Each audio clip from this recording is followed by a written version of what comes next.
Well, good morning. I'm Jagendra Rana. The topic for our discussion today is corporate governance and insurance. Corporate governance and insurance. The synonym of corporate governance is good governance. Governance indicates behavior. The governance is the responsibility and accountability for the overall operation of an organization. So the governance is a shared process of top level leadership, policy making and decision making. Corporate governance is a relatively new issue for the Indian insurance industry. It has assumed greater importance in the context of what has happened to companies like Enron, Xerox, WorldCom, etc. So the concept of corporate governance is defined in several ways because it potentially covers the entire gamut of activities having direct or indirect influence on the financial health of corporate entities. Corporate governance is a system by which business corporates are directed and controlled. It specifies the distribution of rights and responsibilities among different participants in the corporation. So, corporate governance is also spells out of the rules and procedures for corporate decision making. Now, the question is who are the participants here? The answer is board members, managers, shareholders, and other stakeholders. Who are the other stakeholders? Those that have interest in an organizations like employees, suppliers, customers, shareholders. So ensuring better corporate performance through involvement in strategy, formulation and policy making, corporate conformance through top management supervision and accountability to the stakeholders come under the ambit of corporate governance. Strategy formulation is the plans that helps identify agency goals, objectives, and performance measures. So the plans are evaluated annually to determine their efficiency and success. Corporate governance addresses three basic issues: ethical issues, efficiency issues, and accountability issues. Ethical issues are concerned with the problem of fraud, which is becoming widespread in capitalist economies. Corporations often employ fraudulent means to achieve their goals. At times, corporations may resort to unethical means like bribes, giving gifts to potential customers, and lobbying under the cover of public relations in order to achieve their goals of maximizing long-term owner value.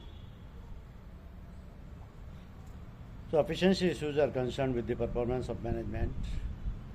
Management is responsible for ensuring return on investment rate, investment made by shareholders.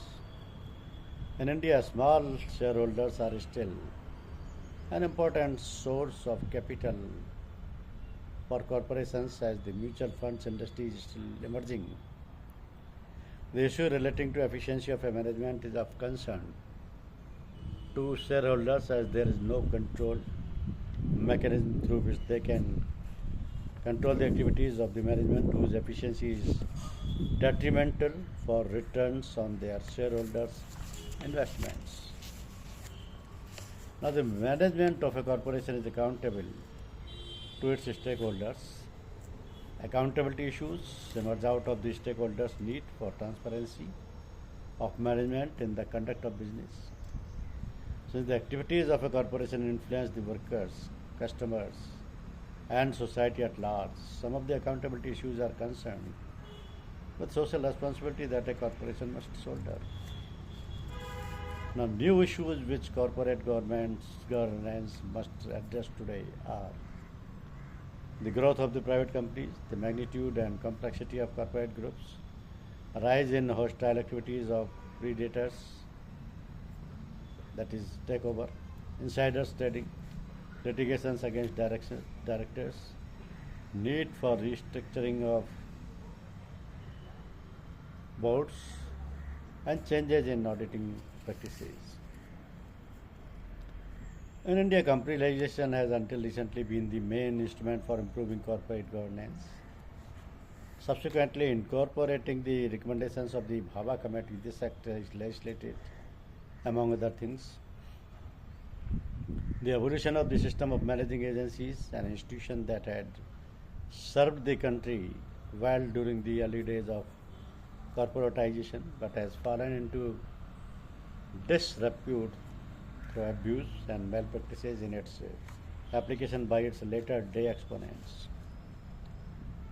SEBI has an ongoing program of reforming the primary and secondary capital markets. So, among the professions, the Institute of Chartered Accountants of India has emerged as a mature body, resulting in the profession of public auditors and counts among its achievements the issue of a number of accounting and auditing standards. A formal effort was initiated by the CII when it produced a document titled Corporate Governance, a Desirable Code in 1998 through a task force headed by Rahul Bajaj. So they probably for the first time informally recognized the obligation of listed corporations to create wealth and distribute it among all their shareholders. A similar initiative was mounted by SEBI with the constitution of a committee under the chairmanship of Kumar Mangalam Birla and its report recommending guidelines on the corporate governance, published in February 2000. It is a well-balanced compendium of good practices that will stand corporate in good state in their governance improvement endeavors. Some of these recommendations, however, have been categorized as mandatory and have since been incorporated in the listing agreement of the stock exchanges. So, to this extent, the initiative may be termed partly regulatory and partly voluntary. It may only be a matter of time before many of the other recommendations become mandatory regulations. Following KMP committee report, listing agreements now mandate appointment of an audit committee comprising a minimum of 3 members, all non-executive, but the majority and the committee chair being independent as well. So the proposed company law amendment also envisages an audit committee comprising 3 or more directors, at least 2/3 of them being non-executives. So good corporate governance is the key to efficiency in a competitive environment as it provides a cutting edge. It is necessary not just because it is good for the shareholders and other stakeholders. It is essential because it is in the interest of the company itself in the present competitive environment. So it is good for the shareholders because it is good for the company on which their future depends. So if the quality of corporate governance is good, decision-making process should be transparent, consistent with the need to protect the competitive interest of the company, as otherwise shareholders and other stakeholders in the enterprise would lose out. So the corporate governance is the acceptance by the management of the inalienable rights of shareholders as the true owners of the corporation and of their own role as trustee on behalf of the shareholders. It's about commitment of values, about ethical business conduct, and about making a distinction between personal and corporate funds in management of the company. So investment is an act of faith in the ability of corporate management. Investors expect management to act as trustees and ensure safety of capital and also to earn rate of return higher than cost of capital. Management is expected to protecting the best of investors' interest and adopt good corporate governance practices. But despite various attempts, neither a globally accepted definition nor a universally agreed mode of corporate governance could be established so far. Though there is agreement as to the general and basic principles of corporate governance, but applications are made according to the needs of individual organizations and existing business environment. So good corporate governance is not one size fits all proposition, and a wide diversity of approaches to corporate governance should be expected and entirely appropriate. Moreover, a corporation's practice will evolve as it adapts to changing situations. Now, the requirement of corporate governance mainly arises because of high-profile business failure. In USA, that gave calls for makers and checkers. Then, Foreign Corrupt Practices Act 1977 imposed in USA. Sarbanes-Oxley Act came in place in USA, revolutionizing the practice of audit, financial disclosure, and at the same time imposing severe penalties for willful default by managers and auditors. So similar type of symptoms lead London Stock Exchange to set up Cadbury Committee for measures to prevent recurrence of such phenomenon. Corporate governance focuses on transparency in operation in any organization, then adherence to laid down code of conduct. The important parameters of corporate governance includes independent directors enjoy professional freedom to provide direction to the company. Level of disclosures in its annual report, corporate governance report, management report on responsibility statement. Efficient discharge of functional requirement of the audit committee as per the section 292A of the Companies Act. Effective system of communication with the stakeholders, namely customers, shareholders, employees, vendors, government, general public, and society. Quarterly results in detailed website, etc. Risk management procedures to be adopted and financial disclosures to be properly maintained. So, corporate governance mantras include fairness, transparency, responsibility, and accountability, and enforcement.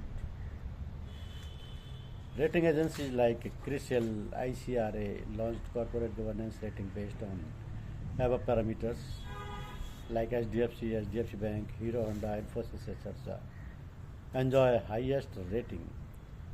In attracting foreign investment in Indian companies, the corporate governance process must be credible for the entities that adhere to minimum standard of accepted principles of corporate governance. So the genesis of corporate governance is that in 3rd century BC in the city of Patliputra, Kautilya wrote his celebrated treatise on spacecraft, Arthashastra. History records Patliputra, the capital of Mauryan Empire, as the city astonishingly well organized and administered according to the best principles of governance. So writing about the ideal conduct of the king, Kautilya says, an ideal king is one for whom in the happening and well-being of the subject is the well-being of the king. In the welfare of the subject lies the welfare of the king. What is desirable and beneficial to the subject and not his personal desires and ambitions is desirable and beneficial to the king. So Kautilya further elaborates on the fourfold duty of a king as Raksha or protection, Vriddhi or enhancement, Palavana or maintenance, and Yogakshema or safeguard. So the substitution of the state with the company, the king with the CEO or the board of the company, and the subjects with the shareholders brings out the spirit of corporate governance. It is the belief that public good should be ahead of private good, and that the corporation's resources should not be used for personal benefits. So far, none of the Indian insurance company share is listed in Indian Stock Exchange, hence not covered by clause 49 of the listing agreement. So this corporate governance has become very important nowadays because the people are feeling the responsibility. And insurance also, the IRDA is probably waiting for the listing of shares of insurance companies. Some companies have already listed, and that have brought the transparency. Thank you very much.